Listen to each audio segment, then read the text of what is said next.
Recording in progress.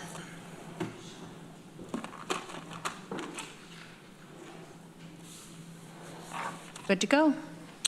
Well, good morning, folks. It's the Budget, Capital, and Personnel Committee. It's Thursday, July 11th, and we're joined in chambers with Legislator Lee Shurtleff and Shauna Black and Deborah Dawson this morning. And I think that's all we have, right? At this point, we're expecting Rich John.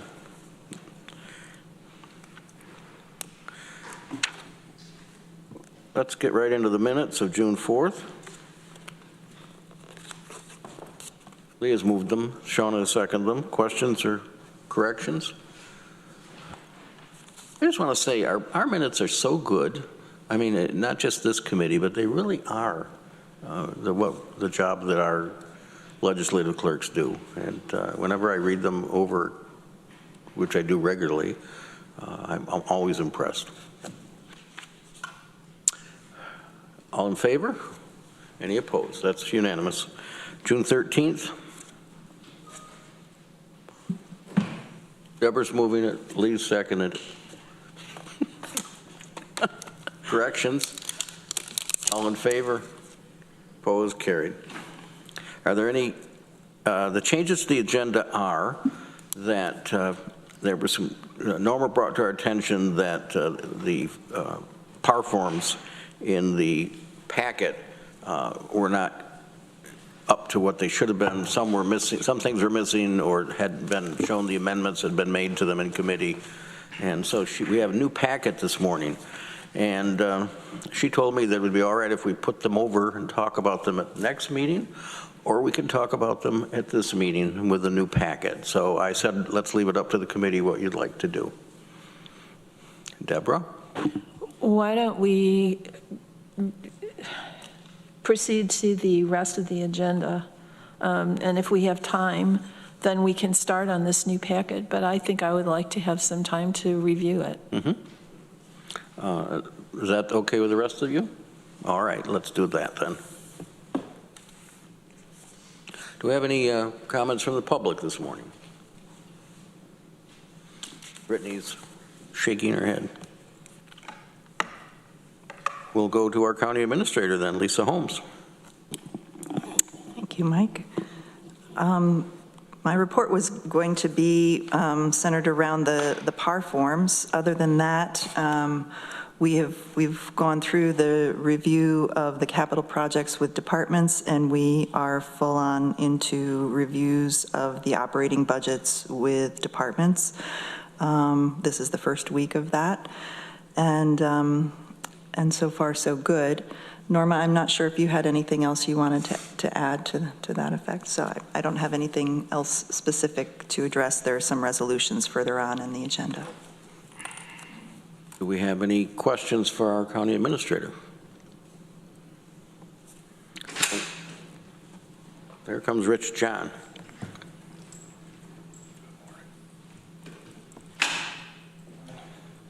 Morning.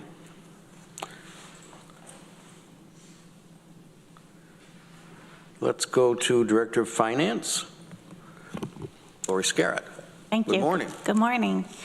The only update I have today is the results of the auction that we had on Monday, June 24th. There were 7 properties sold for just over $607,000. There were 101 attendees at the auction with 52 actively bidding. The amount of excess that we'll be putting into the court, we're still working out the details with Maury's assistance, but we'll be roughly just over $380,000. And so we don't have any surplus anymore, so we did take a loss on a couple of properties, and that will be an expense to the county. Do we have a ballpark on what that will add up to? The loss is roughly $30,000. Okay, so let's, if we could, let's make sure we all understand it, particularly me. So with the new rules, anything over our taxes and expenses have to be, we're putting that aside because we don't really know what's going to happen yet, or we might have a lawsuit asking for a return of that to a property owner or whatever. Is that correct? So we're putting that money in escrow account. Right. Set aside, and we make a report to the court of what those exact details of how much we gained at the sale, how much we are keeping for interest and penalties, and then that surplus amount goes under the auspice of the court, but we will be holding it on their behalf. So, yes, Maureen? To clarify, under the new Article 11, the surplus funds are due to be paid into court. The court holds it against claims, and at that point, once the check is written to the court, except for limited circumstances, the county is off the hook with respect to further claims against the surplus fund. So that means, that when you say paid into court, does that mean the county clerk holds it, or what? Yes, either the county, that is something that's under discussion between the county, the city, and clerk. It would likely be the finance department of the county clerk's office that would hold the funds according to the statute. So it still just bounces back at us. Well, we hold on to it, but the liability shouldn't bounce back at us. And then on the ones we say we took a loss on, that's because the sale was less than we had spent on the taxes? The sale, the proceeds were less than the amount owed of for the taxes, correct? Okay. So we just didn't recover that amount of money? Right. Okay. And what happens with that with respect to school taxes that have been reimbursed and any village taxes that have been reimbursed? What happens about that? Do they have to pay us back? I'm not sure on that. Question. I'm not sure. I'll have to look into that. Yeah, that's a great question. I'm happy to look at it too. My gut inclination is no, that we're kind of stuck with that, but I will check and see if there's a way to recover it. I suspect Albany didn't think of that. Rich next, then Deb. I had a couple questions. One is, do we have any money management responsibilities? We don't have to invest and get interest on this money. We just hold the base amount until we turn it over. So you're talking about the escrowed amount? Right. Yeah, we have that in a court and trust account. I think it's earning a minimal amount of interest, but it's not. I'm not actively investing that money, no. Okay, so we don't have to be a prudent investor or anything. And then what happens to the money that is put into escrow and nobody ever claims it? Eventually, it comes back to the county, and there's like a list of uses that are in the statute that it could be used. There, a little silver lining. How long is I eventually? think after 3 years, it comes back. I could get you the exact number. Well, there we go. We'll be made whole. Maybe. Deb? Yeah, Mike, you and Rich pretty much covered my concerns, but I do suspect that that nobody in Albany gave a great deal of thought to the fact that the county has to shell money out to other taxing jurisdictions and take the entire loss. I suspect we're just screwed. I don't think that New York State would intentionally do anything to hurt counties. Oh, never. Yeah. It's just benign neglect. My mistake. On those specific items, I'll look them up and send something to the committee so that. Lee? Two things. When it goes into escrow, you're handling those on an individual by parcel basis, correct? Correct. You're not grouping them together. The second part is, let me turn this around the other way. Prior to the change in the court order, when there was proceeds that were in excess of what was owed, did we give the money back to share it with the villages or the towns or the schools? We'd already paid it, didn't? Yeah, We made already them had their whole, money. but for all these years, the county profited from whatever the excess was. No. Is that not correct? Yes. The county would have profited from the excess, but that helps offset the shortfalls of the other properties that you didn't. So I think there's Correct. not been a ton of excess. Correct, but I'm answering the question as to whether we put back the loss on the properties to the other tax entities. Well, if we never gave them any of the profit that we made before the change in the court ruling, you know, we've had the benefit at the county level of the excess above what the the amount owed to the county was. We made the municipalities whole, took care of the taxes that hadn't been paid to the village, the town, the school, the city, whatever. But when the auction occurred, if there were a profit, so to speak, and more than what was the redemption amount came in, the county kept that full amount.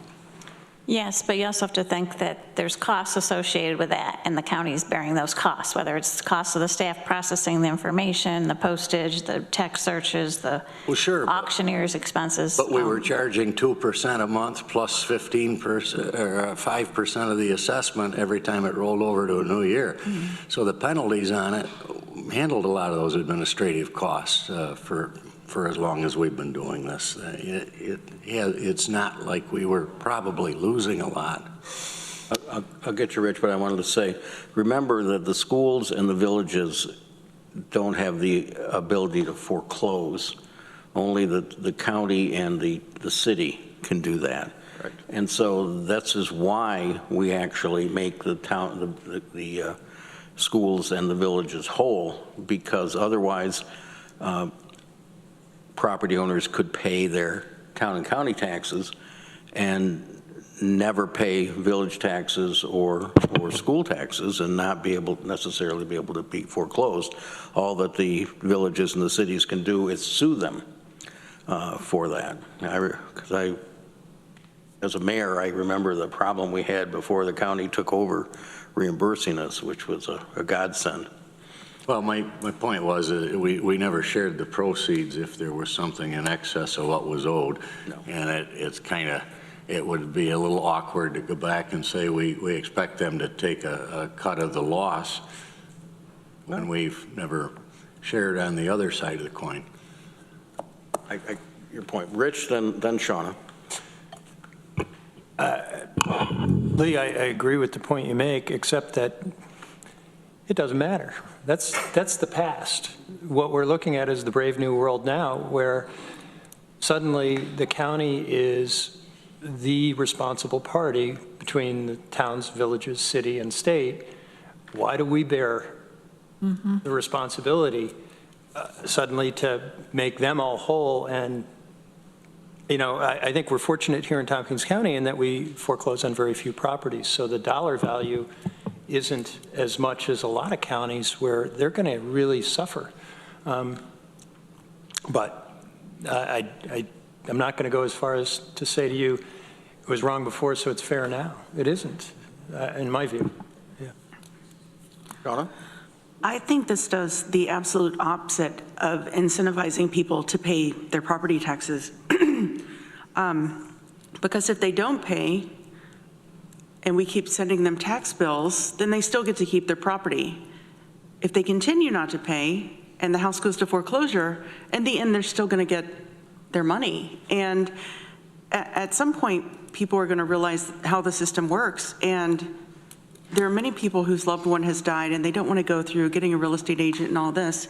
If they know that the county is going to sell it for them and do all the work and, their house is going to go to auction, I mean, it might just be the path of least resistance for them to get a check in the mail 6 months after their house goes to auction. And so I mean, this is just really, it could cause so much more staff time and county expense. And I just feel like we really could see an uptick of people at the end knowing that they're going to get their money and choosing this path and not paying their taxes than what we're currently seeing. Deborah. Can I just say, and I'm not usually one that takes up for Albany, the impetus for this change of law was the Supreme Court. It was not something Albany came up with by itself. They may not have implemented the consequences of the court decision as well as we would have liked, but this basically at the end of the day sits with SCOTUS. One more, though, back to the point about the interest and the penalties, though, the escalation on a property over 3 years is significant once you add in the interest and the penalties that occur at each level. those may be well in excess of what the taxes were. Case in point is one of those losses that we had last week. So in theory, that's correct. We're working on reviewing the details of what we're allowed to keep, and one of the discussions that we're having is the 5%. Is that considered surplus, or are we allowed to keep that as a penalty? What's the 5%? The 5% assessment that gets charged when it goes into foreclosure. You have a property that's assessed at $300,000 is one I'm referring to was, and there were 3 years and then an extra year because of a bankruptcy proceeding that was involved. That's $15,000 each year that went on to those delinquent taxes, in addition to the 1 or 2% that were being charged on a monthly basis. So the taxes on the property, an example property, $40 a thousand, $300,000, $12,000 a year, 3 years worth of taxes is $36,000, but yet when it got to the auction level, you were talking $150,000 or $139,000. So there's a large chunk by the time it goes to auction that wasn't the actual property taxes. It's the accrued interest and penalties that went on top of it. So that kind of discourages what Shauna was suggesting, because that debt's only growing that much more, and whatever equity they might be waiting for when the auction happens, it's significantly diminished. You know, you jogged my memory about something, and it made me think. Quite a number of years ago, the state made changes, and we could select at what point we were going to go to foreclosure after how many years. And I think we said 2 for commercial and 3 for residential. That's correct. Does it make any sense to review that and make it longer with the new law? And I'm not asking for an answer, but I remember when we debated that back then. Pull deeper. Yeah. Well, we aren't getting, we end up with more interest and penalties. So if it goes another year, for example. Yeah, to clarify Lee's point, all that interest that piles up, if there's a surplus when it's auctioned above the total of tax and interest, the county gets to keep the interest. We don't have to pay the interest over. It's just the equity that remains after the allowable expenses, which are like the title search and all the odds and ends that go into the foreclosure process plus the interest. The real property tax law allows us to keep. So it's so it really depends on the bidding. Unfortunately, with the property I think you're thinking about, the bid came in relatively low, and that's why there was a loss on that property. Yeah, it's just, I'm using that as an example just simply to show what the impact of the interest and penalties were. They were far more than what the unpaid taxes.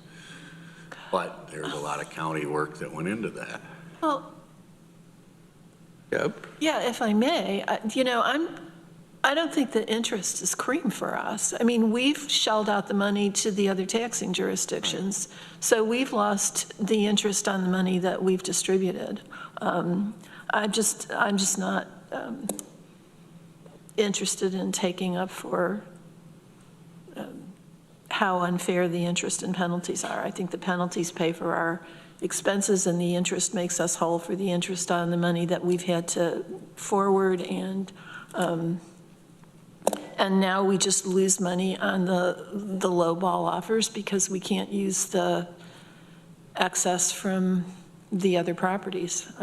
I don't think we ever made a huge amount of money on this process. I think we just mostly broke even, because as my father used to say, what you lose on the bananas, you make on the oranges. But anyway. Yes, we have no bananas. Exactly. Rich? Yeah, your comment about changing the time where we would consider, financially, that might make sense to us. And I think it might be worth having that conversation, but it just did remind me that this is a really annoying thing, but it's a public service, that this is such a small percentage of the properties in the county and the properties that transfer every year in the county. It is sort of a janitorial housekeeping thing to keep the whole system functioning. And maybe we just say that's, New York State's treated us poorly, but that's the role we have to play here. One thing I think we might do is send a letter to New York State saying the burden should be shared by the taxing jurisdictions. That's just fundamentally unfair, and maybe we carry our losses, but they should carry some of that loss too. And then certainly a letter would not be a onerous. I really think this is an important conversation because of this change in the state law that we've been talking about. And I will just add one little thing I was thinking about as well. We don't have to foreclose on a particular property, and sometimes we have not because we were worried that they might have an environmental, like an old gas station or something might be, we didn't want to end up owning it and not having it sell. So we may want to scrutinize the properties that we have and whether we actually want to go to auction on them and do foreclosure in the future. Maybe we want to be a little more careful. But that's the housekeeping function, that property needs to be owned. That every time you orphan a property, it's still owned. It just sits there. Sort of owned. Yeah. Go ahead. Lee. Let me, and just on a positive note, applaud the finance office for you to take the number you started at and get down to just 7. Yes. And work with as many people as you did to come up with whatever it took to get those taxes redeemed. That was a significant amount of work, and it certainly benefited a lot of our taxpayers. 7 parcels out of, what did you start with, 40 or 50? 68. 68. That's pretty good. That's real good. Thank you. Okay. Go ahead, Lisa. Just one comment in terms of notifying the state. I'm also wondering if notifying our colleagues at NISAC, as they had, I believe, significant input into how this legislation was going to be implemented and the effect of sharing the burden with the other taxing jurisdictions. I'm not sure if they were aware of this impact on county. And that may be because not all jurisdictions do make their school districts and villages whole. Oh, so we're not required to do that? No. But if we don't, it's a real problem. It took me 6 years when I was back as mayor to try to get the tax certificates that we had when we weren't able to foreclose to get them paid. And then our representatives at that time added the villages, just like the school districts, to be reimbursed. So I thought that we were doing this because the state mandated us to do it. If we're doing this under a local law, the reimbursement piece, if we're doing it under a local law, then I think it's entirely within our purview to modify the local law to have some sort of offset, say. Burden share. Yes, burden sharing. I don't think we need to get NISAC or Albany involved. Is that right? Well, and it depends. It all needs to be analyzed against the labyrinth that the new Article 11 lays out for what happens to the funds after they come in, to the extent that there's a surplus. So I think something that could help that analysis is as we in finance go through and identify, what things go where under the new law, we'll get this committee a flow chart of that, and that would help you make policy based on where the funds are supposed to go, and also decide where we want to make arguments and sort of lobby for changes in that. But yeah, the whole process is new to the point of, we're designing it from the ground up between, us, the court, and, us, the court, and the city is involved too, because they have a property with a surplus that was auctioned. But I would think that the Supreme Court decision and the state law that resulted was focused on not unfairly rewarding the foreclosing entity at the expense of the property owner. I think that's where the allocation of surplus comes in. I think the allocation of loss is a whole other issue and pretty much separate, and really concerns the various interests of the county versus the other taxing jurisdictions that we reimburse. So, yeah, from my perspective, I'm not sure that I see a huge amount of linkage between the new state law and what we decide to do vis-a-vis the taxing jurisdictions that we reimburse, if there's a loss on a foreclosure sale. It's my 2 cents. I think from a paradigmatic sense that sounds right. It's kind of the mirror image, though, of what happens to a surplus. Okay. So to the extent what happens to the surplus provides suggestions as to what happens to the gain, it may be instructive as to what to do with the loss. Okay, good talk. We're always good on this legislature, being able to talk things to death. Lori, anything else for us today? That's it. Thank you. All right, thanks for bringing this up. Let's go to the report from our Human Resources Commissioner, Ruby Pulliam. Good morning, everyone. Just a few announcements on this morning. As you know, the enhancement to our benefit package was effective July 1st, and I just wanted to give you some numbers, very good numbers. Out of the county-paid basic life and AD&D insurance, at least 99.87% of our employees have gone in and done their beneficiaries. So that means they're aware of the policy, they're actively using the policy, basically. 256 employees enrolled in the additional supplemental benefits through the Hartford. Our goal was 10%, and we've got 33% of those eligible employees enrolled in those programs.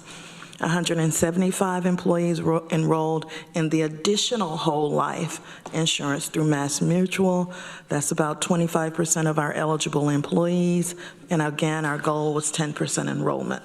So we did pretty good with the enhanced benefits package. So we're looking forward to how, and their first deduction came out this pay period. So those are great numbers, but so you have a new employee comes on, can they immediately get into that, or do they have to wait till an enrollment period? What happens? They immediately get into it. The only people who have to wait are people who declined enrollment this time, who were here, employees who declined it, have to wait till the next enrollment period. Which is what, every year? Every year. Okay. Well, congratulations on your department for bringing this forward and the work you've done on it. Yep. Thank you. And thank you all for your support. Couldn't have done it without you. That's true. Also, we kicked off the county administration search with the Goodwin recruiting firm on yesterday with a meeting with some of the legislators. We've also sent out a survey to our department heads soliciting their opinions of what would make a good county administrator, what are they looking for. So we're kicking it off and we're hitting the ground running. Second, we're also enhancing our training opportunities through the HR. Today, 15 first-time supervisors or staff who may at some point become supervisors are testing out a pilot program in Syracuse. It's for developing leadership. And so Larry and Heather are chaperoning that group. We've also re-engaged with TC3 to start the Supervising for Success training that we had previously, is to begin mid-September, and that's for up to 30 supervisors and/or department heads who choose to attend. That would be 6 modules biweekly for the first level. The second level of supervisory training is going to be specific county training on what the county needs as far as documentation, disciplinary procedures, that kind of things. But we're hoping that with more training and development, our supervisors will be better equipped to do what we're asking them to do. The third thing is August 9th, and you've received an email about this. The state civil service staff from the Municipal Assistance Division will be visiting the county and the city in a joint training session. They have asked us to provide questions or topics that may be of interest to you all. It's for legislators, department heads, any of our appointing authorities who deal with civil service administration.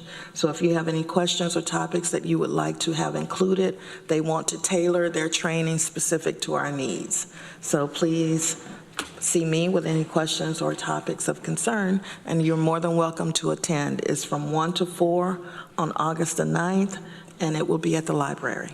And it's a combination of city and county officials. So would the other municipalities that we supervise, would they also be invited? They are being invited. Good. And a lot of them may not attend, but they're forwarding their questions and topics of concern. So this would be a good time to ask about that library exam. I hear. Also, as a reminder, the county employee picnic is on August the 21st at the Treman Park, State Park. Instead of Stewart Park? Yes. Remember, we brought that to the, we changed the park? Well, I don't remember much of anything. Okay. Getting old. That was brought before the committee as well when we decided to do the change, based upon the cost and the ability to get more vendors at Treman than we could do at Stewart. So what's that date again? August 21st. I think 3 o'clock? It's usually 3 to whenever we end, yes. And that's what day of the week? Wednesday? That's a Wednesday. And now that the vendors and the menus have been set, we will be getting out those announcements for you. And that's it from HR. You mentioned about the first meeting with the group that's starting the administrator search, and I was attended yesterday, and we met via Zoom with the folks from our consulting firm that's going to help us find candidates, and they asked very good questions, and I thought there was a very good discussion. Thank you and Larry for setting that up.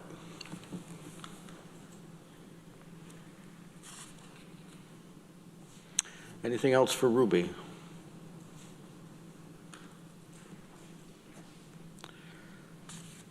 As far as my report, I don't have a formal committee chair report today, but I did put on here that I just, about the expanded budget committee, only to keep that in our mind because it's only 2 months away, less than that, actually.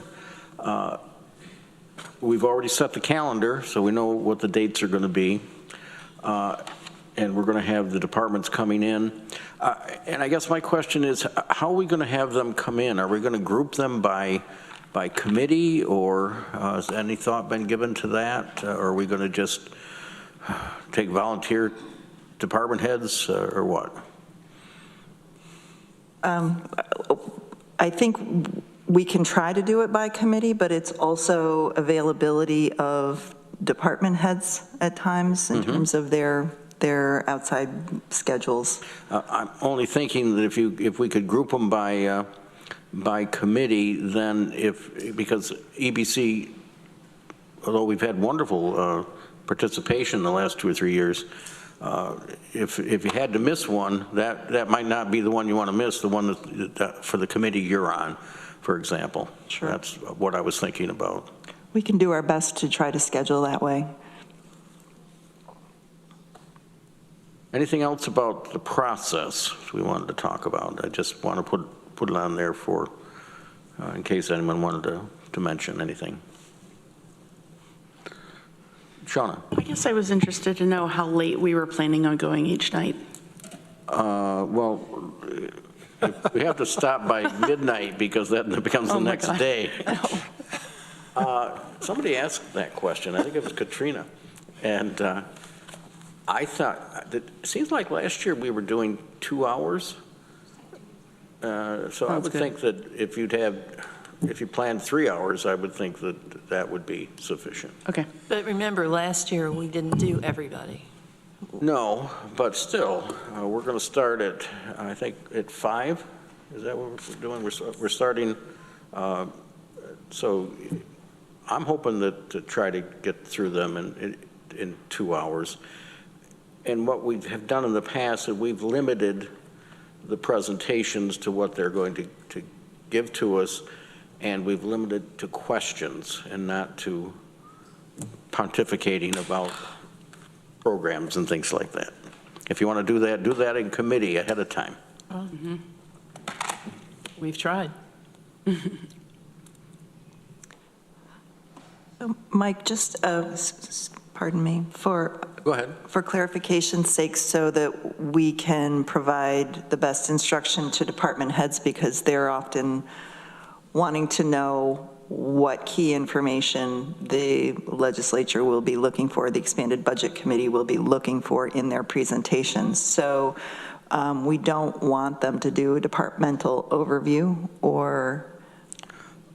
It could be a brief overview. I want folks to be able to ask questions. The reason I think it's important that each department come in is that this is the one opportunity the whole legislature has to see each of the departments, even if it's only a snapshot. So I would think that something very brief, and I know in the past they've shown us the over targets, they've showed us their level of employees, FTEs. Mm-hmm. Those things are all useful. Anything else that folks would like to see, Rich? We've made special requests this year to really dive in, and I'd be interested in hearing from departments on where they went in answering that question. I hesitate a little bit because that could make our meetings quite a bit longer, but I think we've asked for that.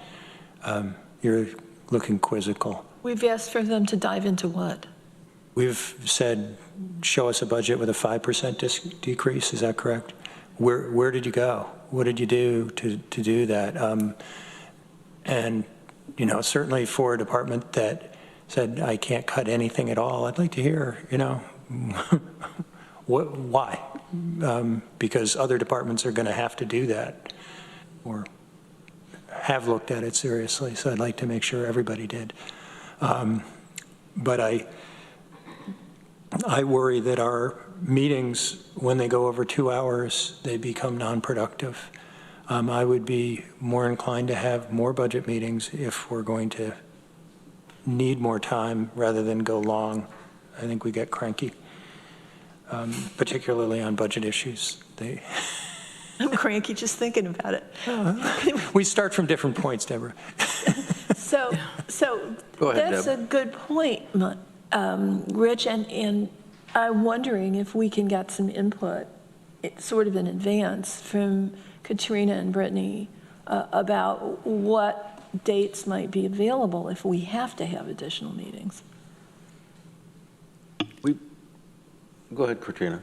I can go ahead and propose some additional dates. Just potential, if we need them, extra dates. We currently have, though, 6 presentation meetings scheduled at this time, and then 3 voting meetings. Hopefully that's going to do it for us. But yes, I understand if we need more, I think maybe after we do a meeting or two, we'll have to figure out if we're going to need more meetings. Because Rich is right. Once we go over 2.5 hours, it becomes unproductive. People disengage. think to address the point that Rich brought up about the cutting and where departments are sustaining those cuts, that will be part of the presentation because it will most likely show up in, if they're asking for those cuts to be restored in over target requests. So that will be a built-in part of the presentation. And I think that's in the past, when we went with a zero increase, there would be an OTR for what's the term? Maintenance of effort. Maintenance of effort, there we Yes. go. And almost every department had one. Yes. Mike, that was part of my question. When are the budgets due? They were due Monday. And do you have a sense of the number of over-target requests? Does it look to be an extraordinary number this year because of the goals? What we're expecting to see, and we have been seeing them for each department, that, there's maintenance of effort budget and then the 5% reduction. And because there have been increases in ongoing expenses, contracts, and so forth, so.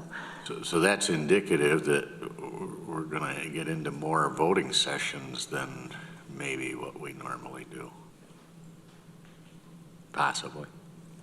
Shauna? Something.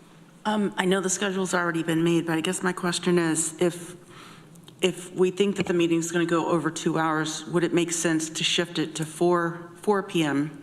and go to 7? Just because I'm not, I do think there's a time limit and we expire after like 2.5 hours. But I also think the later we get, the chippier, I don't know if that's a word, probably is a word, that we get. And, once we get to like 9 o'clock, we're making bad decisions. Go ahead, Deb. Yeah, and to that point, I think one piece of this that we tend to forget as legislators is that our staff has been here since 8 or 9 in the morning. So if we're holding them until 8, 9, 10 o'clock at night, that's a very long day for them, and that's not fair. So if we start earlier. But let's not forget that some legislators have jobs outside of the, No, I understand that, Outside but of, we signed up for this, legislature. they didn't. I'll let that one go. Mike, Go ahead, Rich. maybe it would be worthwhile to just sound out the legislators if they feel a 4 to 7 is reasonable. I have no objection to doing that if you want to do that. That'd be great. You're making a face. It's not my preference, personally. Whatever works best for everybody. I'm in a 24-hour-a-day business. I call it as you just saw it. You can't tell people not to die between 4 and 7. I understand that. Yeah. So is that the wish of the committee to try to start them at 4? Yeah. How about 4:30? No, we can compromise. Okay. Katrina, you want to, or I can report on that, and we'll, at Tuesday's meeting, and I'll tell them that the committee would like to start a half an hour earlier, so that we can go a half an hour later. I just wanted to let folks know, we've got about 90, quick count, about 90 over target requests. So just thought I'd let you know, kind of. So far. Right now, that's where we are, about 90 over target requests. That includes with no both maintenance of legislators. effort and 5% cuts. Do I ask how many dollars? I'm not prepared to give you that answer yet, but yeah. I will say, though, that quite a few folks were trying to kind of not come back and ask for the entire reduction back, but yeah. Well, we thank them for that, and we would expect no less. Our department heads, they're pretty understanding of what's going on, I think, on the whole, and they try to do the best for the people of our county.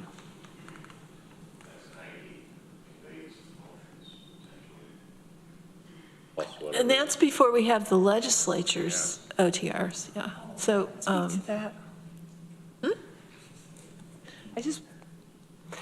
So can I just speak to that, to what Deborah just said? Go right ahead. Okay. So I just want to make sure and say this here, and then we'll say it again, but when we're talking about legislative amendments, we should focus on services, not on individual agencies. So it's just it's a little bit of a different mindset than the way it's been done, but it is really important for us to look at this as a service that we can provide, because we may very well have to go out and request, go out for bid, or whatever other process the procurement group tells us we have to go. I just want to make sure that if they haven't gone through the Human Services Coalition, through their vetting process, if it's a legislative amendment, it is a different way of looking at how we handle those. And Lori can correct me if I'm wrong. I think that's a great point, and, you know, I don't think we had any of that last year, but in previous years, we've had, at the last minute, some folks that probably should have gone through Human Services Coalition, and maybe also went through Human Services Coalition, come in for even greater over targets. Oh, yeah. Because they had the ear of a particular legislator or legislators in that. So I think that's a good caution. Can I ask a question to that? Yeah. Just, has the Human Services Coalition expanded at all the areas that they're covering? You're going to see probably quite a few more over target requests from them, because they have expanded it. They've done a tremendous job at going through all of the additional requests. I serve on the board, so that's why I'm talking. So and they have very carefully looked through which ones they thought should be target funded and which ones should not. So, yeah, yes. Well, and the reason I ask that is that going back, I think 2 years, there were some large ticket over targets for local food pantries. Mm-hmm. And we didn't have really a place to funnel those needs towards. And I think that Human Services Coalition was kind of where we ended up saying that's probably the most logical place. And I'm wondering about if there's an expanded need out there that we're going to see this year. So to address that, early on in the process this year, the Human Services Coalition made an announcement locally and on their website stating that the application process had begun, and stating the parameters and inviting agencies and organizations to apply through that process. So they made that announcement, and we were able to funnel those types of requests through their process.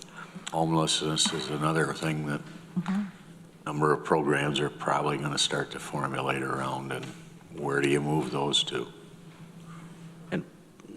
And remember, we did not give our administrator the authority to give them the 2% this year. Agencies. Okay, anything else on that? Thank you. One other thing I did want to bring up, at the last legislature meeting, a resolution out of this committee to allow for an override of the tax cap, which we do just every year. It required 9 votes to pass, and there were only 8 votes. So even though it was a majority of the legislature, it did not pass. And that triggered a discussion about parliamentary procedure and bringing it back. And I think there's been some emails from the chair, Dan Klein, and from Maury. Maury, did you want to speak to that, about whether if that can be brought back? Yes, the answer is that it can be brought back.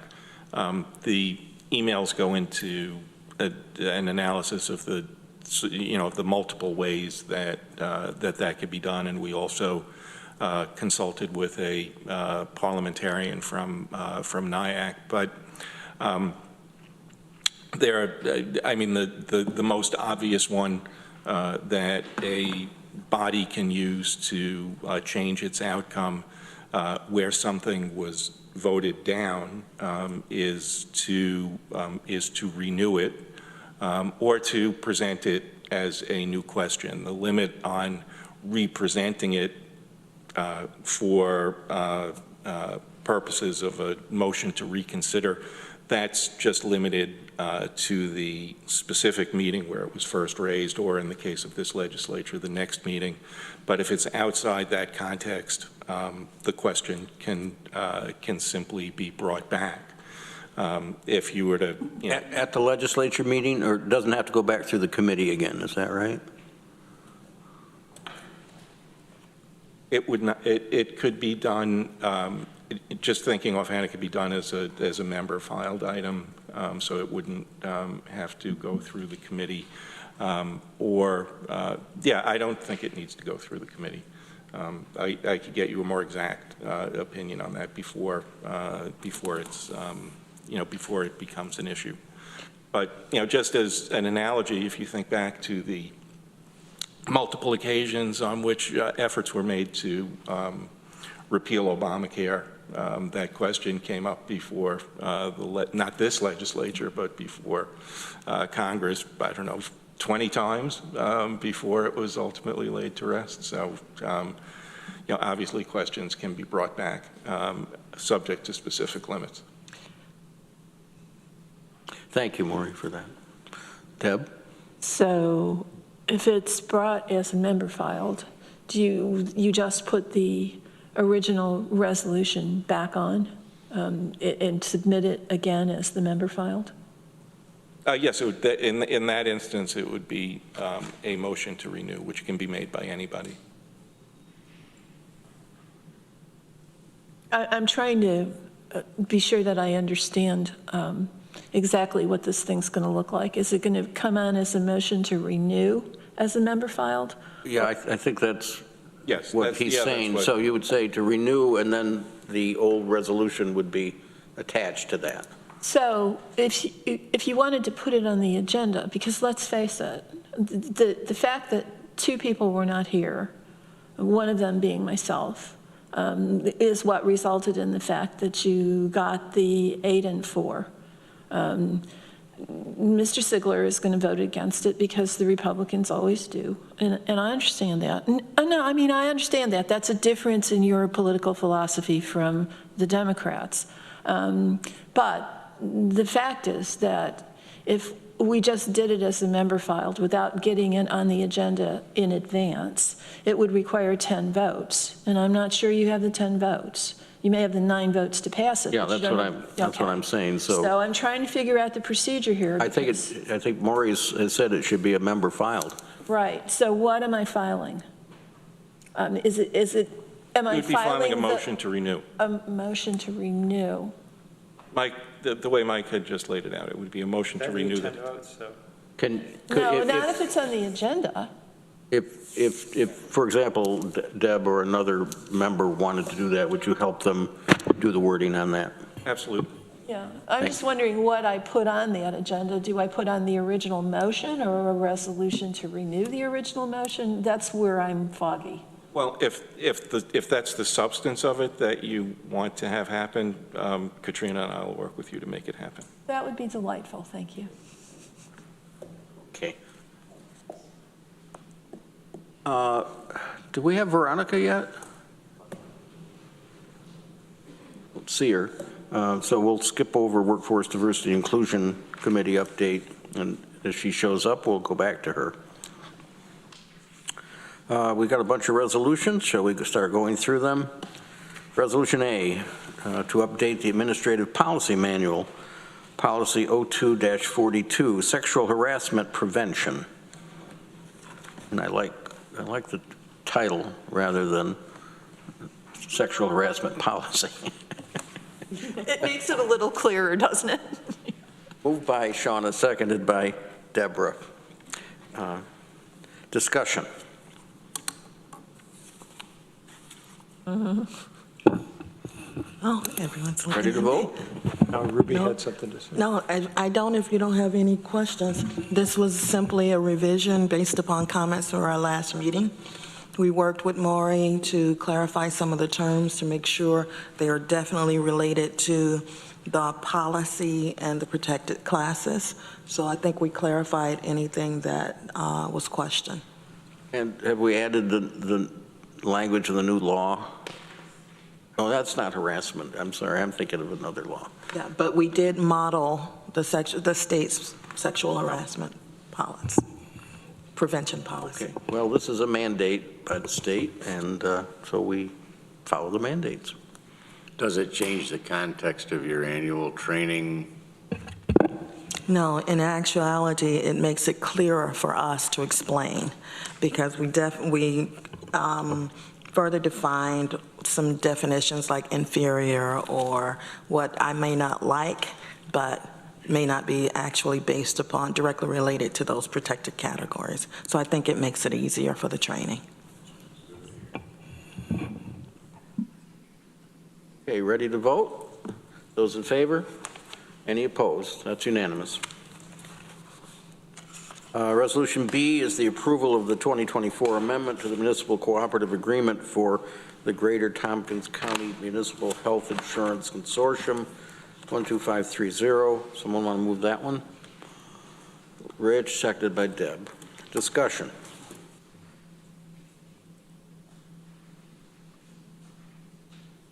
Can somebody just give me a better understanding of what exactly this change does?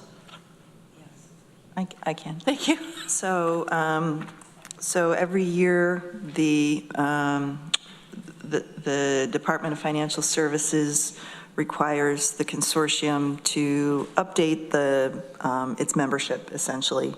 What municipalities are part of the consortium, who've been added, who've been dropped off. Last year, and then every single municipality that is part of the consortium has had to pass this same resolution modifying the municipal cooperative agreement to make it current. Last year, we brought a resolution forward saying this is going to be the mother of all resolutions.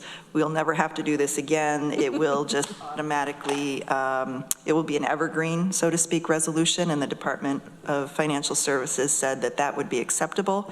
That lasted a year, and there was apparently staffing change at the Department of Financial Services, and they said they will no longer accept the evergreen resolution, so we're back to updating and having to approve this annually. So this is the annual update, and in the explanation, I had listed the City of Geneva, Town of Brutus, Town of Locke, West Monroe, and Village of Fairhaven joined the consortium in since 2023, and the Town of Niles left. And everything else, I think, is status quo. Locke has an E, right? Mm-hmm. Yeah. Yes. Typo. Named after the poet, John Locke. Yeah.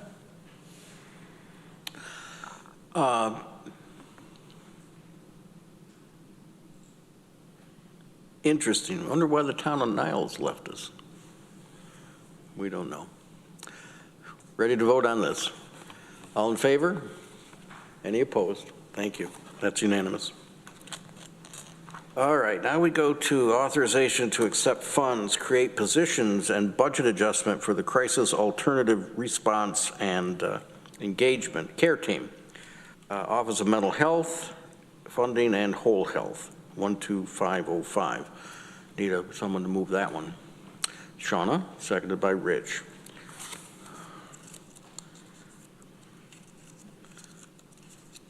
This, I believe, is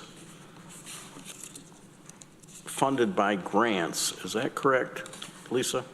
That is correct. This came through the Health and Human Services Committee earlier this month, and Frank's on vacation, but Harmony I see on Zoom if there are more specific questions about it. But this is funding through the Office of Mental Health. Rich? I'm sorry, Deborah, then Rich. Yeah, I understand that this is revenue neutral for the time being. Do these positions add to target? These positions as staff positions would be ongoing expenses that may, in the future, obligate the county to continue funding. So if the grant funding dries up, then we're on the hook. That's correct. Okay, just so we understand. Donna?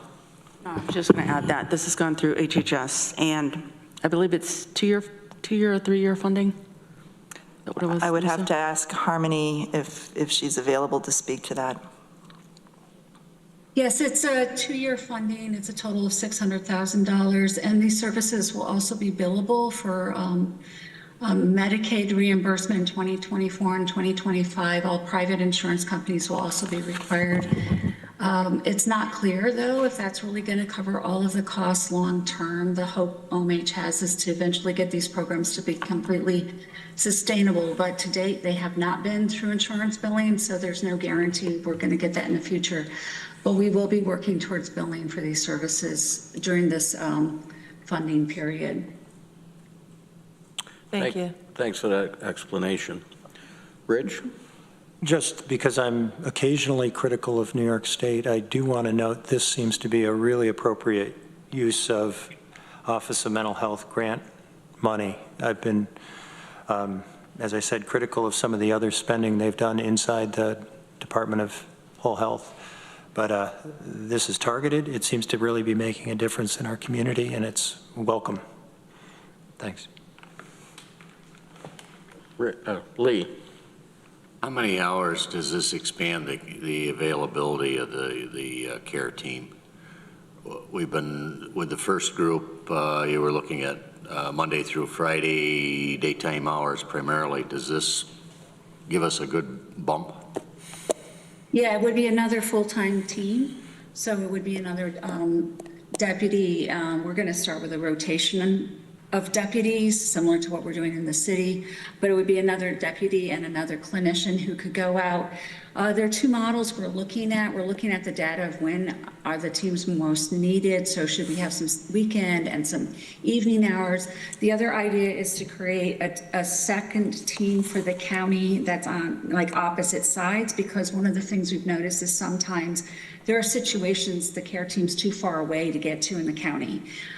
So it's really going to be based on, their schedule's going to be based on where do we see the greatest need for people, but we're anticipating some evening and weekend hours to add to the service. So it'll be a 40-hour position.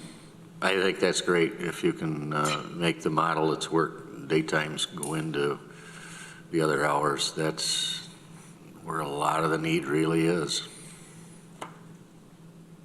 Yeah, it's interesting. Some of the data is demonstrating most people want the service Monday through Friday, but we also know in the evening hours, there's a period of time that you're also getting a lot of issues. So I think that the Sheriff's Office has done a great job of collecting a lot of data on this.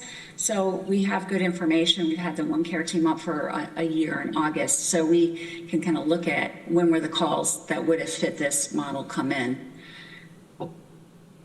Thank you, Harmony. Any other questions?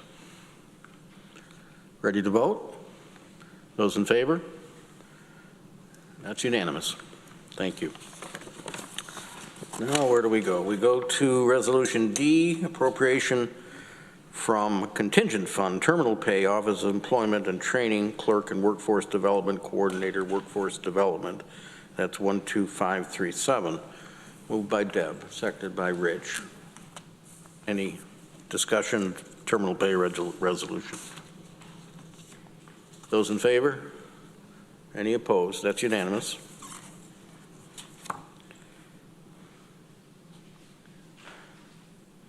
Resolution E, request for target funding, County Attorney's Office, ID 12540. Someone want to move that? Deb, seconded by Rich.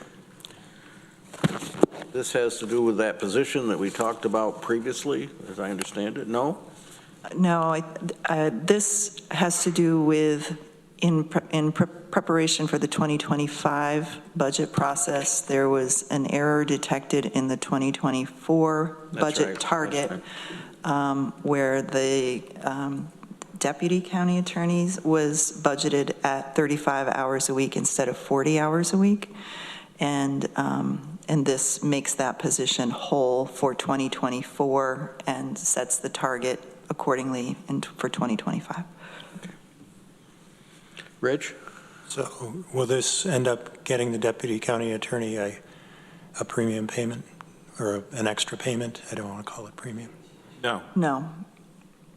No, the reality is that position has always been a 40-hour-a-week position, and she's been working as such, so. It's been paid at the 40 hours? She has been paid that, so this think just this is just corrects the error. bookkeeping, Yes.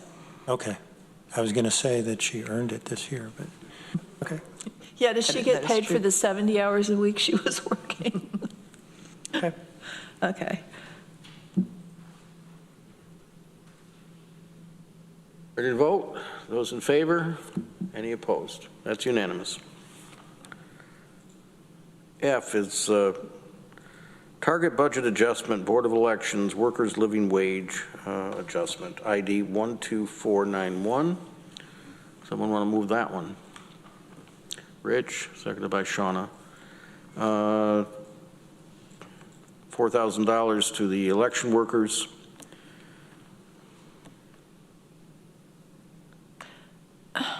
This is the adjustment on the minimum wage, then it's not the minimum wage, the living wage. We made a substantial change in what we paid our election workers a couple of years ago. One of those issues that there were a lot of consequences to that. It was proposed by the best wishes of the legislature to be able to do that. But it changed how we had to report their salaries and things. I know it gave Lori's department a lot of extra work, for one, and I think we're not going to go back or anything, but this is simply adjusting that again. Deb?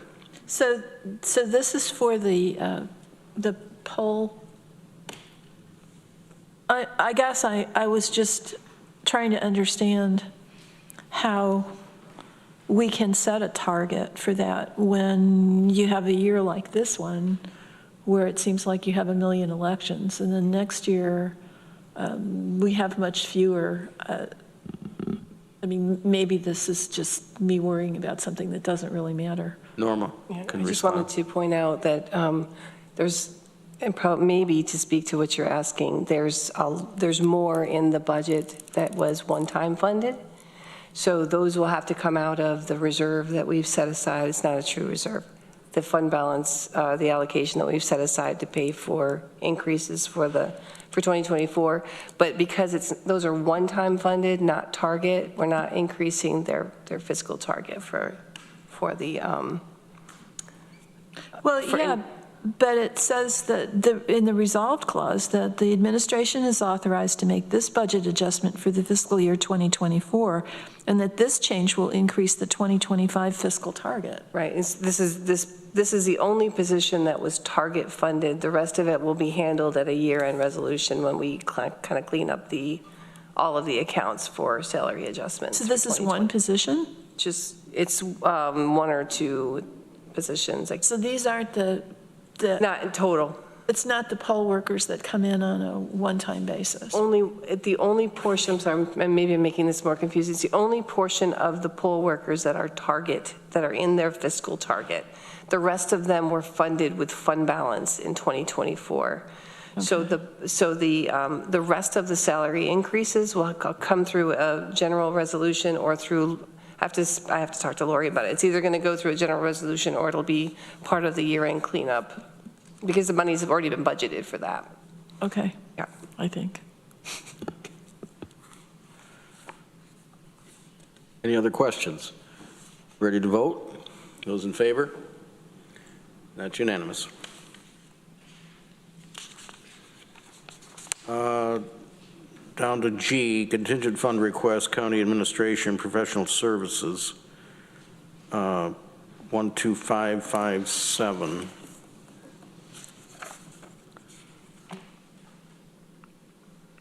49.5.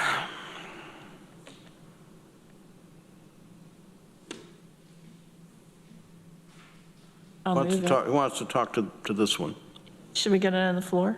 Oh, I'm sorry. Thank you. Deborah's moving it, seconded by Rich. Who wants to speak to it? I can speak to it, and Charlene is here as well, our compliance coordinator. So the county's compliance program includes all of the departments covered under HIPAA, and there were significant changes in HIPAA and in the cybersecurity and HIPAA high-tech rules over the last year or so, and it would benefit and protect the county to have a thorough audit of our compliance program that includes HIPAA to ensure that we have all of the policies, procedures, and safeguards in place to protect the county in the future. So this is a one-time request for that audit, and Charlene has worked with Information Technology Services and others on the county's compliance committee to identify a vendor to provide this service for us. This would be a one-time expense, but I think it's a wise investment. Charlene, did you want to speak to this? Good morning, everyone. I think Lisa touched all of the bases. I don't have any additional information unless you guys have any specific questions. I saw Shauna's hand. So is this for people that are seeking services at DSS, mental health, whole health, through all of our departments? So no, this is our larger compliance program. So we are looking at the organizational view of compliance. We'd like to do a gap analysis. We'd like to ensure that we understand whose responsibilities lie where, when are we supposed to report. We want to get more in depth around our compliance program so that we can be targeted and not non-compliant at any given point of the next phase of our organizational structuring. What happened is HIPAA and other compliance programs, have updated significantly, and the governing agencies are giving us time to update our practices in tandem with theirs. So this would be an opportunity for a vendor to come in and assist us with that larger scope because we can't do it all on our own. So this, like Lisa said, it's a one-time funding, and it will provide us with a nice framework for succession planning, and it'll also allow for us to remain compliant moving forward. Great. So we're looking prudent, sustainability 10, 15 years down the line. Thank you. So it wasn't entirely clear to me from this whether you were just drafting a new compliance policy. It sounds like it's a two-step process. You're auditing past practice, looking for where things fell through the cracks, and then that will inform the policy that you draft. Yes, it would inform the entire program. So the program has multiple policies under it because it touches different parts of compliance as a governmental structure. So this will inform where we might have to institute policy or update policy. It's more of that scope versus a one policy framework, right? It's really the entire program and each department that falls under this program. It's very cross-sectional. We have multiple departments that are part of our compliance program, and then we have the entire organization that falls under our compliance program. So that complexity explains the price tag. Thank you. Yes, ma'am. And I would add that there have been a lot of lawsuits lately about failures to comply with HIPAA. I think there are trolls out there that are trolling, looking for class action suits and things like that because of HIPAA failures. Anyone else? Are we ready to vote? All those in favor? Any opposed? That's unanimous. And we have the Resolution H, creation of new positions, Ithaca Tompkins International Airport. And this was, I think we put this over for more discussion, and it's come back to us after being also through F&I. Someone want to move that? Lee? Is there a second? Seconded by Rich. Discussion. Deb? So I did have one concern about this. You know, I appreciate that in the immediate term, hiring somebody is less expensive than paying contractors. But I would like some input on how these positions, including fringes and OPEB reserves, will affect target and our ongoing expenses. Has the whole picture been factored in here? Well, Roxanne Noble is here. I want to let Roxanne speak to it. Sure. So Deborah, we looked at the overall, what the costs are currently, and the information we looked at is, factoring in the increases for the 2024 that we're estimating for salary increases, as well as looking at 2025, what we're estimating, because we don't have that information yet, and the airport is responsible for the fringe increases being an enterprise fund. So we have factored in the increases. We've looked at not only, factoring in the expenses of the current contracts, but as we all know, those are increasing as well, with the cost of living. So contractual agreements will increase. We're also, our employments are increasing, not as fast, but they are coming up. So that'll be additional revenue that we're going to be generating from the parking. So we'll be having additional revenue to help offset any, expenses. At the get-go, this will, at minimal, be revenue neutral, budget neutral. But I'm anticipating an increase of up to $50,000 next year, and anticipating this to continue to increase as employments go up, as parking increases, as other things happen. Thank you. Lisa? Yep. I also wanted to mention that Roxanne and Josh worked quite a bit with Norma and myself on budget projections and going over the numbers quite a few times to look for that it was going to be revenue neutral or cost saving. And I believe when this went through F&I, Shauna had asked for some additional information, which was shared with that committee. And then on June 24th, I shared that budget analysis and the Excel spreadsheet with the entire legislature in advance, knowing that this resolution was going to be coming to BCP. So there's a little bit more detail if you're looking for that in that email. Deb, have you received that, or would you like it resent to you? Yeah, please resend it. Sure. Some things just didn't, I was working off my phone for the whole month, and I'm not really good working off my phone. Rich? Just to be clear, as stated in your memo, this also is going to allow more hours coverage, 24-hour coverage at the airport, so that you eliminate overtime? That's correct. Look, overtime will be pretty much eliminated. I mean, if we have a huge snowstorm coming in, you're going to have to factor that, and we're going to have more employees. But there'll be people here to remove snow, in the middle of the night. They won't have to be called in for overtime. And, as I stated, too, safety measures as well. There's been incidences where a medevac has come in to pick up a patient, and an ambulance can't gain access to the airfield because there's not a county staff. So somebody would have to be called in, which can delay a patient response. Security instances as well. If there's issues with the gates, there'll be county staff here as well to check that. And currently our terminal is opening at 3 a.m. and we don't have a county staff member on board until 4:30.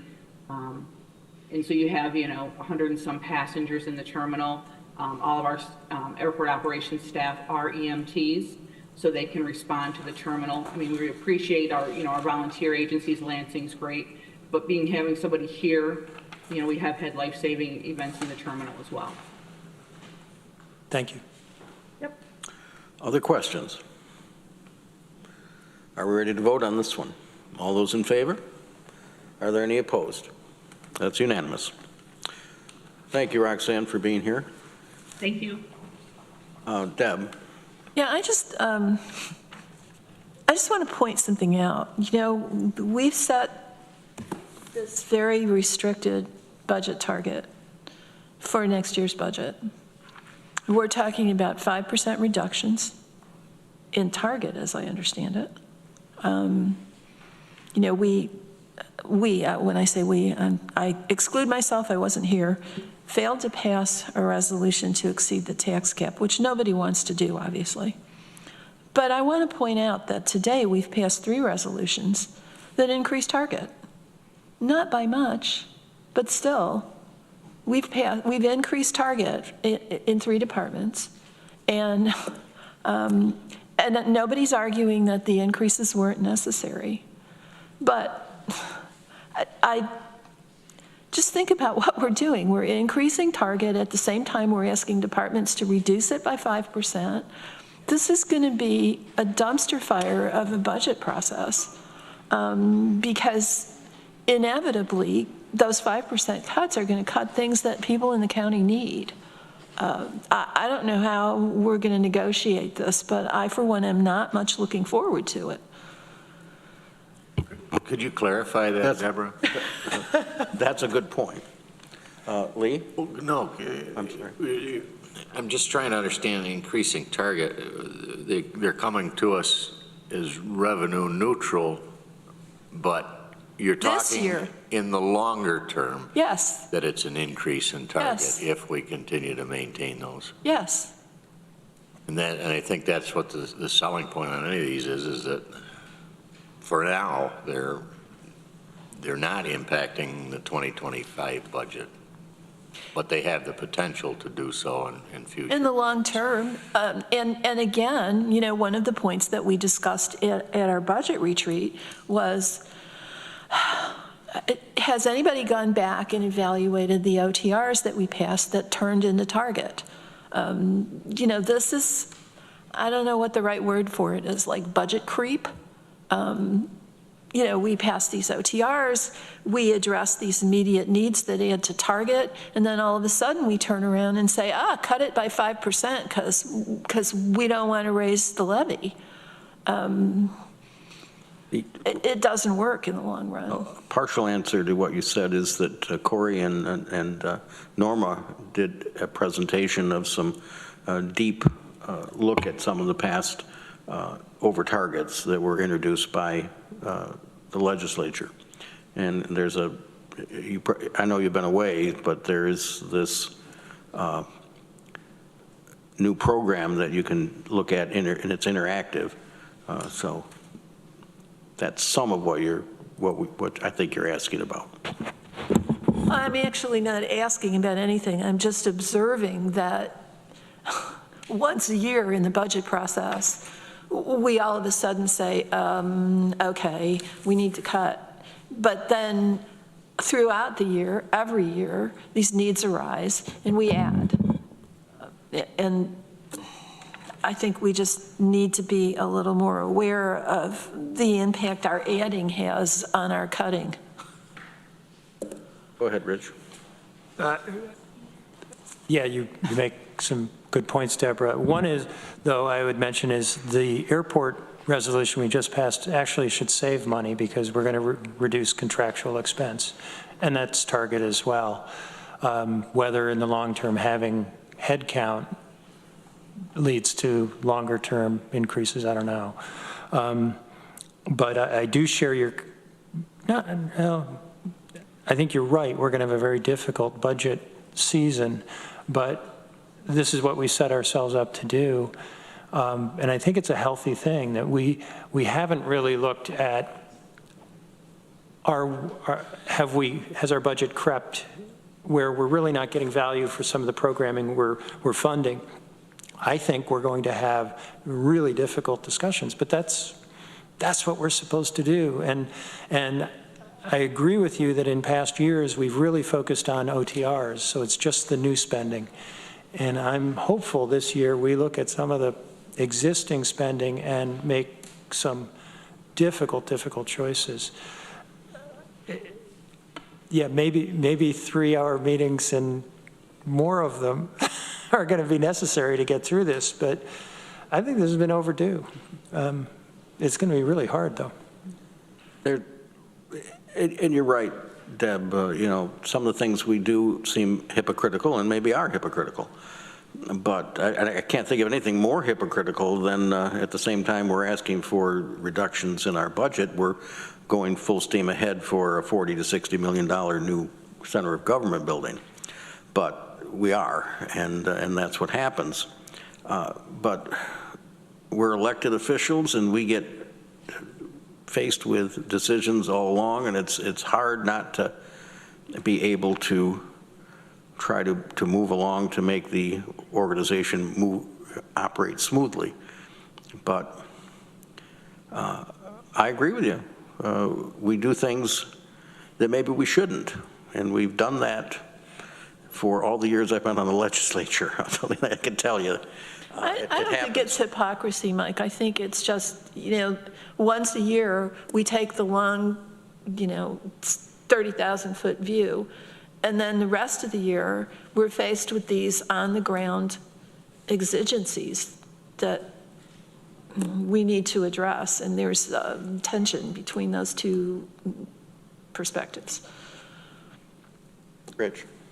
Just in your report to the legislature on this meeting, maybe it makes sense to remind our colleagues what we're heading towards, and that this should be a very different budget season in terms of looking at these expenses, and it's going to be hard. They should walk in with their eyes open, as we will. Or run for the hills. Or run, yeah. Yeah, I was telling Deborah, we probably have the 5 most fiscally conservative people on the budget committee, which is great. But we might need to do some outreach to our colleagues. I think that's exactly correct, because I think there are colleagues out there that are in a spending mood. Yeah. Okay. Should we vote on this? Those in favor? Any opposed? That's unanimous. What are we voting on? I thought we already voted on that. Did we vote twice? I'm sorry. Sorry, Brittany. Well, just. Well, it passed twice. Did we get? Election fraud, Mike. Just jab me in the ribs, then. Did we get a different vote? Sorry, I thought we had to It's the vote. motion to adjourn, no pro tem. Now the question, we're coming back to the PAR forms. As Norma gave us a new packet which had corrections, and some of us would like to take some more time to look at them. We can put them over till next time, or we can delve into them today. What does the committee want to do? So we could start. I'll start going through them? Yeah. Let's go for it. Is that okay with you, Norma? Yeah, Roxanne's here. All right. You could start with airport. Okay, let's do that. I don't believe any of those are different than what you had in your packet. Oh, okay. So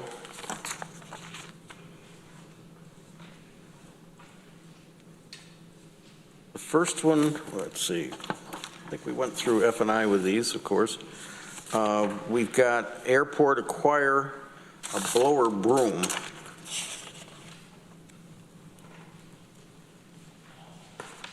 Roxanne, did you want to speak to that one? So this is, a piece of snow removal equipment to assist in snow removal, the mandates for the FAA of removing snow in the priority areas. There's certain time limits. A positive note that I'll just start out with all these is for 2025 and 2026, the share has been 95%, has been voted for 95% federal, 2.5% state, 2.5% local/PFCs. So it's reduced our cost over the next 2 years by 2.5% on projects. So that will help the airport as well. So this is just a piece of equipment, snow removal equipment.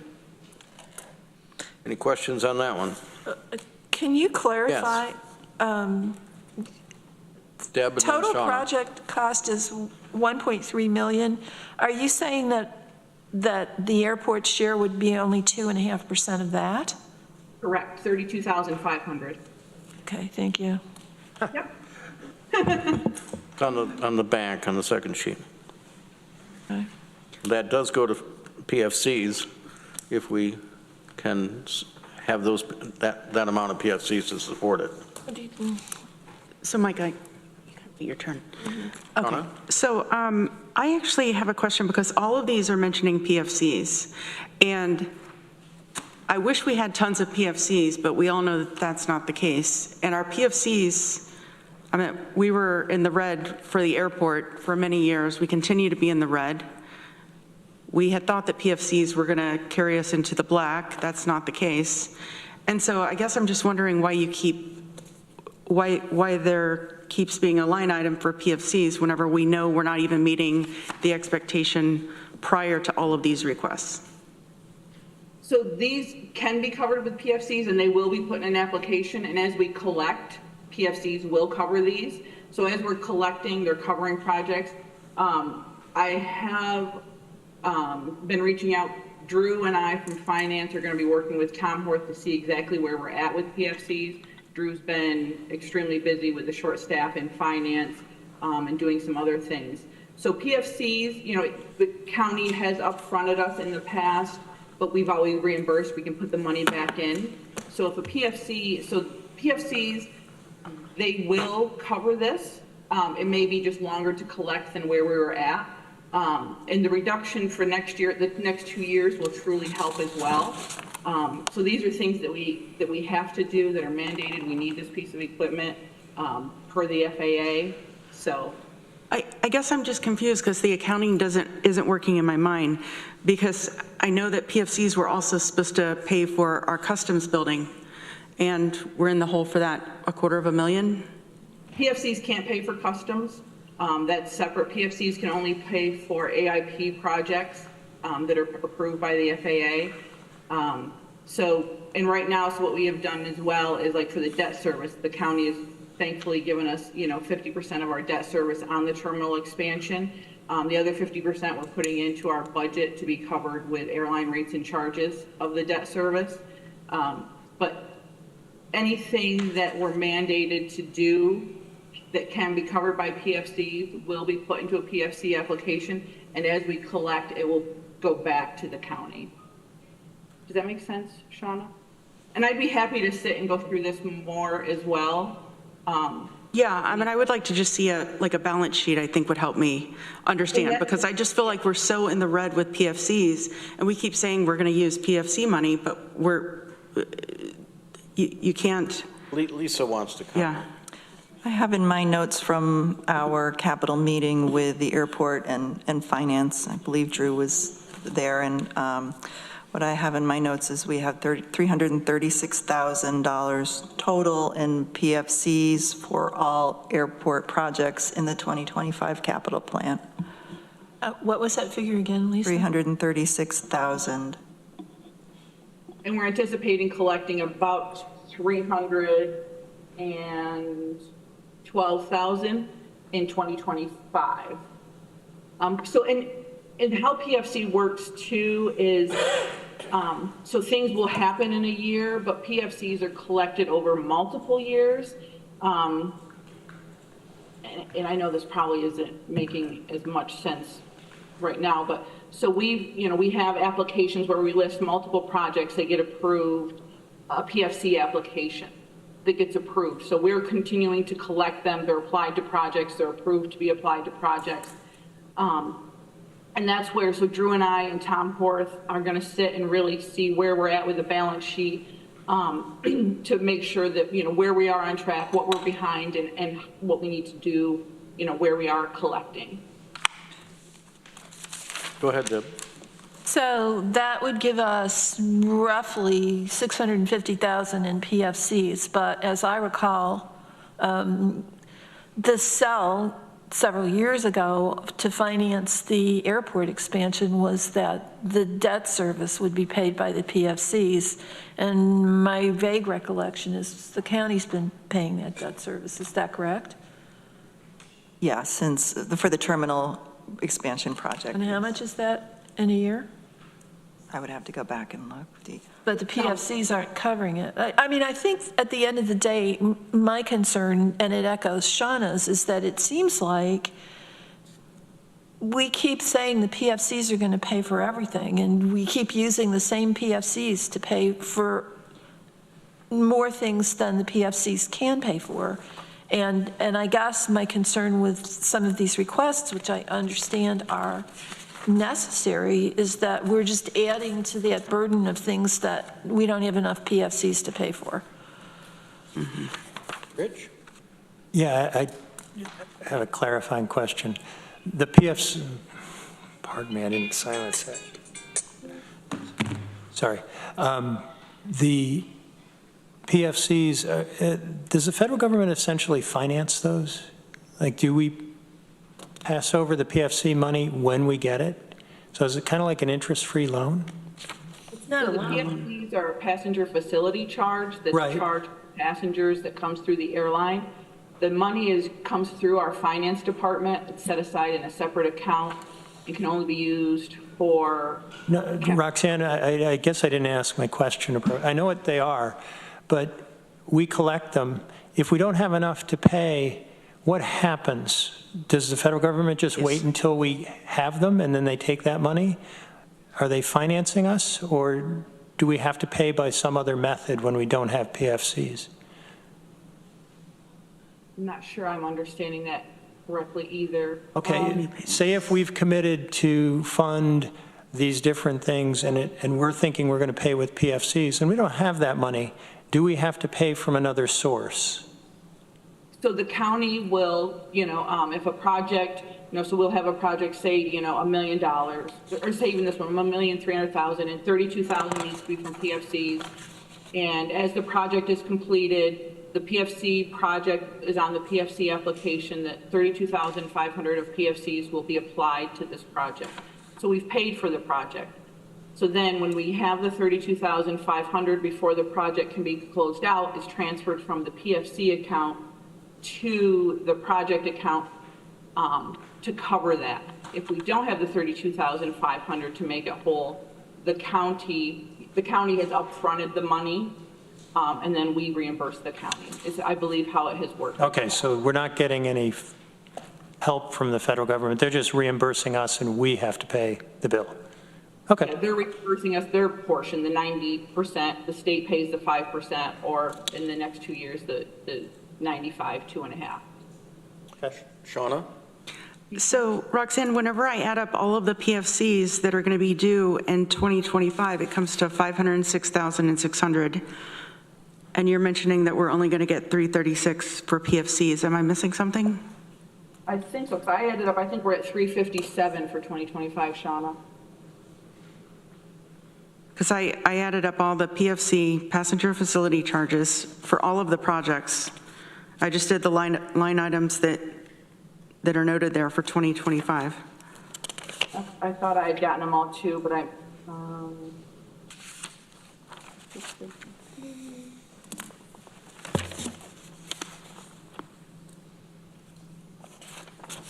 And I think what's important to also realize is that different years have are requesting different funding.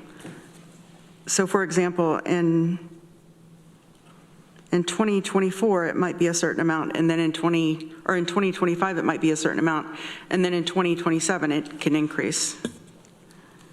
yeah, it depends on when the project is and what's happening in each year. So essentially, we're allocating money for future years. I think we just need to be aware of that. Is the PFC account, do you expend 100% every year, or is there a carryover or a reserve that you may be drawing on?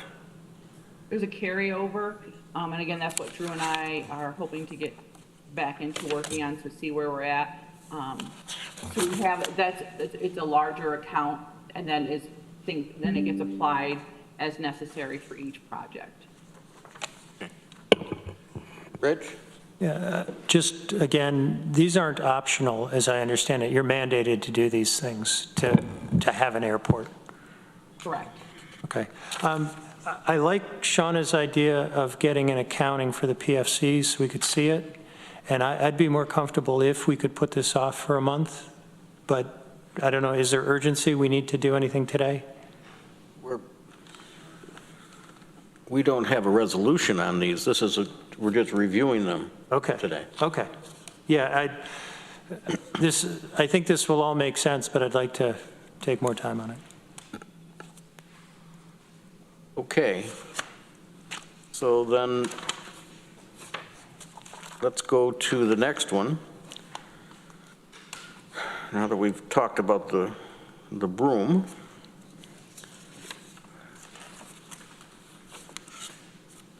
Airport structural vehicle and equipment. Now, the firefighting building we're talking about here. Nope, we're talking about the fire truck. No. 2,400, 2,000,004? Yeah, structural vehicle and equipment. Okay, now I'm with you. Total project cost $2,469,070. So that's for the new fire truck. Correct. So again, this is a requirement, the FAA. The major portion of this, we're anticipating a grant for that this year. And then in 2025, it's a small portion for the equipment. I'm assuming this has all the bells and whistles on it for $2.4 million. We weren't even really anticipating it being that high. And again, the cost of everything has increased, I think out of everybody's control, unfortunately. They are impressive vehicles. Now, does that mean we then sell off one of ours? So this is for a structural vehicle because of the buildings on the airfield. So this isn't one of the ARF vehicles. I mean, it's an ARF vehicle, but it's also for structural fires too, so building fires. So this is this like a ladder truck of some kind? So this, and Josh is on vacation, he's much better discussing fire truck apparatus than I am. So it's going to actually replace an 1988 Pierce Lands pumper that we have, that was funded under a grant in 1987, so. It was a pumper, okay. Yep. All right, thank you. You're welcome. Any other questions on this one? How much is funded by the FAA? So in 2024, the funding from the FAA will be just over $2 million. And in 2025, it'll be about $138,000. It'll be the 95%. Thank you. Okay, the next one to look at is the building that I was thinking the last one was. $21,905,800. This is for the new fire station and equipment building and offices. Anything you want to say about that? This one, I'm still working through. The best way to get this is funded. Again, this was something that Josh worked on to get the cost down of the overall building. Initially, I think we were over 30 million. We're down to just over 20 million, just by the type of the structure.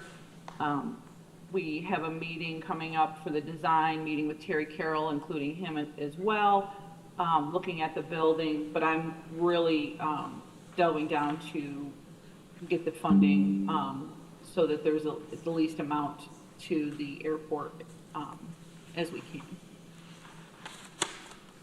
So that's a continuous work in process.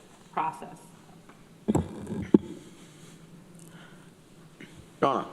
I mean, I feel like this project we've known about for a very long time, and this has been on our radar. We've known we've had to do this. We've put it off probably as long as we can. We have substantial funding. So this one I would be in favor of moving forward.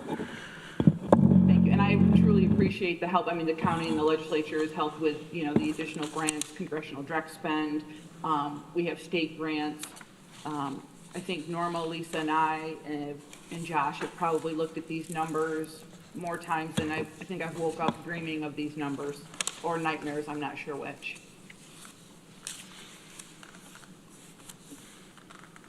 Well, if we get a new fire truck, you got to have a place to put it. That's how the village hall was built in the village of Dryden back in 1871. They bought a fire truck and with a pumper, and then they had to build a building to put it in. There you go. Little history. Okay, should we move on to the next one? Sure. This is the airport canopy. Airport canopy. Access road, electric charging stations, and solar panels. Yeah. So the actual canopy, we actually replaced that in the airport project, the terminal expansion. The canopy is really not designed for weather up here, so we've run into some issues with that. This is a topic that's kind of a sore topic for many of us here. So we're really looking at getting that taken care of, and, you know, adding some additional charging stations and solar panels. We've been, again, working very closely with Terry Carroll, and he's been great in helping us, you know, looking for grant funding as well, too, for other parts of the airport. So this would include some additional covered canopy area in the parking, like I know there's one that was put in with the project, but we're kind of hopeful to have more of these covered solar panel areas. Yep. Shauna? I mean, this just seems like kind of a wish list item, you know, in my mind. And if there's something that's required by the FAA, then I think that's really important. If there's something that we can do to make our airport more marketable, where more people are going to fly in and out of it, or we can attract more airplanes to fly in and out.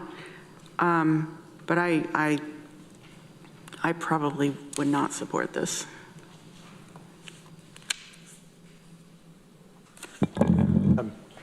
Yeah, I think I share the same concerns that with the other demands on our dollars here, we probably want to put this one off for a little bit. But for clarity, Roxanne, the canopy is that main access road you drive in front of the airport. That canopy you're saying is not working as well as you'd like it to? Correct. Snow will slide off of there. Hazard, you know, for passengers, you know, arriving at the terminal. The canopy that was there many years ago really should have been left there and just fixed, but we weren't given that option at the time. So really, you know, just trying to, you know, make sure, you know, safety, you know, as far as snow removal, ice removal, you know, sliding off. I would just point out, based on the figures here on the PAR form, we're talking about building this project over 2 years for $25,000 locally. Correct.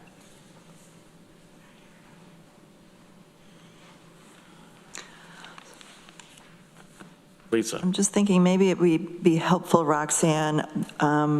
Each of these projects have been outlined in the Oh, I didn't understand that. the airport improvement plan through the FAA. So can you speak to the level and amount of local discretion we have to implement or not implement these programs or these improvements? Yeah, so as part of our 5-year plan that we have with the FAA, we do an ACIP, an Airport Capital Improvement Plan. And so we look at projects not only based on the need of when they're needed, but also the funding available, whether it's discretionary funding, entitlement funding, and what fits in with their program as well as far as having funding available. You know, certain projects have a higher priority, they're rated higher, so they have to be completed sooner. You know, or if they have a certain life span, we can sometimes extend them slightly, but a lot of times we don't have a huge amount of say in when projects can be done. So this being a smaller project as well, they may have looked at this and said, okay, this can kind of fit in with our funding that we have available. And again, too, our ACIP does get adjusted based on changes that the FAA makes. So, we have regulations that happen on taxiway width from the runway, how far the taxiway has to be from the runway. So the taxiway A project, as we'll talk about, that is part of that. We also, a new mandate was put in, a regulation, a circular advisory that to access the runway, you can't have direct, or taxiway, you can't have direct access from the ramp to the taxiway to the runway. It can't be a straight line. So we've had to readjust how the taxiways are. So it's just kind of something that we're held to, and we do thankfully have, some good people at the FAA that we can work with, but there's things that their hands are tied at as well. Rich, then Deb. Yeah, my apologies. I didn't turn the page. I was looking at this and thinking that this was our cost and it wouldn't be covered by PFCs. So I guess I would revise my prior comments that if our local share is $25K over the 2 years to get all this done, I think that would probably be reasonable in the context of the other improvements. Deborah? Yeah, I think there are, I don't know, 8 or 9 of these power forms specifically for the airport, which seems to be more than anything else except maybe public safety and Dewar. So I think it would be extremely helpful, to me at least, if we could revisit these for the airport and have them prioritized, both in terms of the urgency that's being put on us by the FTA and your assessment, your and Josh's assessment, Roxanne. I think we would be in a better position to decide how to deal with all of this because it is an awful lot. And I understand that there were the thing, so these are like put into the PAR forms based on the FAA's ACIP plan that they have. So we look at that and factor that in by the years that they put our projects into, unfortunately. Well, yeah, but I noticed that there are some projects that don't kick in until 2027 through 2029, and then they're placed ahead of other projects that are 2024, 2025, 2026. So it's not clear to me what the priorities are here, although I do understand that the fire and safety building is probably the top priority that we're dealing with. I'm not sure what the priority, like, are you thinking because of the order they're in the packet? Maybe? Right. I don't think that's a priority thing. I think that's just how they print it out, Deborah. Okay, so what I would like to see is these things prioritized. Just a sheet of paper that says, this is the order in which these things are important and need to be done. If we can do that, I mean, the whole reason that these are different than most of the other capital projects we deal with is because of this huge commitment by the federal and state government to all of them.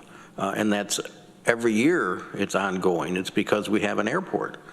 And yes, they might be able to prioritize this, but she's going to have to put into it, I assume, and you correct me if I'm wrong, Roxanne, but what is top priority that we have from the federal government, FAA, because you have to change the taxiway or you have to do this, and you have to do it right away for safety purposes. Well, that's what I'm asking. But I don't know if there are things that we can it's not like we're prioritizing projects in the which bridge to build or something like that in the highway department necessarily, unless there is money.